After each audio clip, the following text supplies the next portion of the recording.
আসসালামু আলাইকুম viewers, this is Shakil. Welcome to my channel.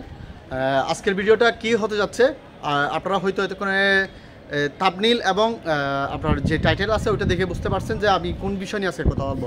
হ্যাঁ, আমি অ্যাকচুয়ালি আজকে আরব আমিরাতের ভিসা ট্রান্সফার সংক্রান্ত আলোচনা করব। মূলত আমরা জানি যে আরব আমিরাতে অনেক দিন যাবত ভিসা কিন্তু বন্ধ।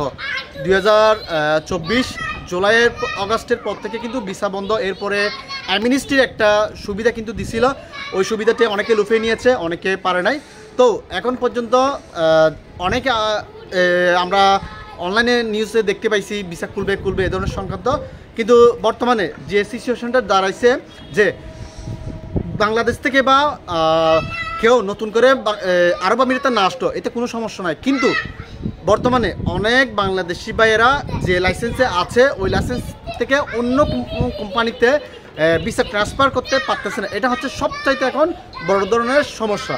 এখন এই সমস্যাটি নিয়ে খুব দ্রুত বাংলাদেশের গভর্নমেন্টের আন্ডারে বাংলাদেশ কনসুলেটের যারা প্রতিনিধি আছে, বাংলাদেশের প্রতিনিধি যারা আছে, এটা নিয়ে খুব দ্রুত এটাকে কি বলবো, এটাকে ইম্পর্টেন্ট ভেবে এটা নিয়ে আলোচনা করা দরকার আরব আমিরাতের সরকারের সাথে। হ্যাঁ, আমরা জানি আরব আমিরাতে বাংলাদেশিদের একটা যে কোটা থাকে ওটা কোটা সিস্টেমটা অনেক বাংলাদেশি বেশি হয়ে গেছে, এই জন্য ভিসা সিস্টেমটা বন্ধ আছে।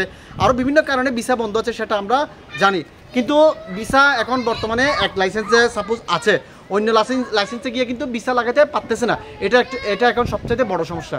এই সমস্যাটা খুব দ্রুত সমাধান হওয়া দরকার। এটা বাংলাদেশ কনসুলেট কর্তৃপক্ষ খুব কি বলবো আমি, এটাকে নলেজে নেওয়া দরকার, এটাকে দ্রুত নিষ্পত্তি করা দরকার।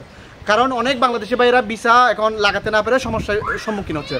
So viewers, this is Shakil. Don't forget to subscribe my channel. Thank you so much.